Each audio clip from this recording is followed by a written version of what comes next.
세 번째 주제는 대한민국 정부를 수립하다입니다. 대한민국 정부의 수립 과정과 헌법 조문을 통해 대한민국이 추구한 민주공화국을 자세히 알아보는 시간입니다. 주제 열기는 5.10 총선거의 실시 과정을 다루고 있습니다. 5.10 총선거는 최초의 국회의원 선거이자 최초의 보통 선거였음을 학생들이 알 수 있게 하면 좋겠습니다. 제가 수업 시간에 제일 먼저 실시한 선거는 뭐지? 나라를 세우기 위해서? 라고 물어보면 학생들 대부분은 대통령을 뽑는 선거인 줄로 알고 있습니다. 국가를 이루는 가장 기본적인 골격은 헌법이고 그런 헌법을 만들기 위해서 국회의원이 뽑혔다는 점을 설명하고 이해할 수 있으면 좋겠습니다.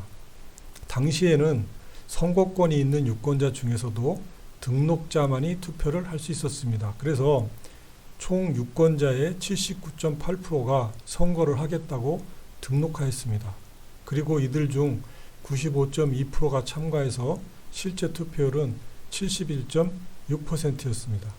선거 과정에서 선거사무소 피습이나 관공서, 경찰 피습 등 좌파의 방해 활동이 있었고 이 과정에서 400여 명이 사망하였고 철도와 통신시설이 파괴되기도 하였지만 선거는 무사히 마칠 수 있었습니다. 첫 번째 소주제는 대한민국 정부의 수립 과정을 설명하고 있습니다. 이 도표는 항구활동에 있는 5.10 총선거 결과 도표입니다. 가로 안에 무소속을 쓰도록 한 것인데요. 이 85석으로 가장 많은 의석을 차지했습니다. 이는 한국 독립당과 김규식 계열이 선거 불참을 선언하였으나 개인 자격의 참가는 허용하였기 때문입니다. 당시 국회의원 후보로는 이승만 계열의 대한독립촉성회가 전체 후보의 4분의 1에 달하는 235명으로 가장 많이 출마했고 다음은 91명이 출마한 한민당 순이었습니다. 이러한 상황에서 왜 이렇게 무소속이 많이 당선되었을까를 다시 한번 학생들이 생각해 보게 하면 좋겠습니다. 이렇게 구성된 재헌의회는 이승만을 국회의장으로 하고 헌법은 유진호가 기초하였습니다. 처음에는 내각 책임제, 단원제, 대통령 간선제 등을 골자로 하였으나 이승만의 반대로 대통령 중심대로 수정이 되었습니다. 재헌헌법에는 기본권의 광범한 보장, 국가 통제를 규정한 경제조항, 사법관 독립 등이 중요한 요소들을 포함하고 있습니다.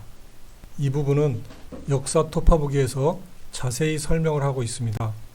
특히 토지개혁과 친일파 처벌 등을 규정하였다는 점을 학생들에게 확인시켜주면 좋을 것 같습니다.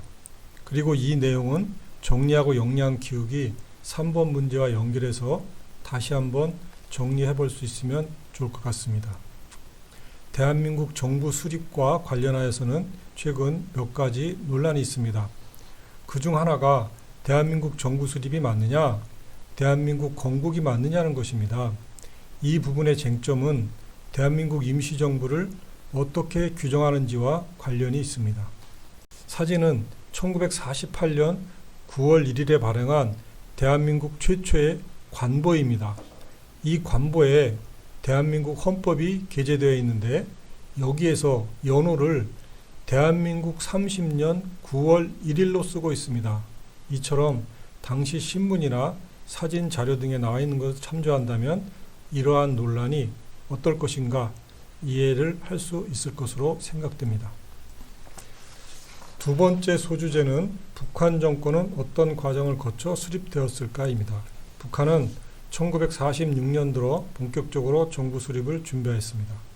북조선 임시인민위원회를 만들어 개혁정책을 실시하고 1947년에는 북조선 인민위원회를 정식으로 만든 후 임시헌법 초안까지 만들었습니다. 남한에서 5.10 선거가 실시되자 최고인민회의 대의원 선거를 실시하였고 대의원회를 일렬로 헌법을 만들었습니다. 이어 김일성을 수상으로 한 내각을 구성하여 정식으로 조선인민공화국을 세웠습니다.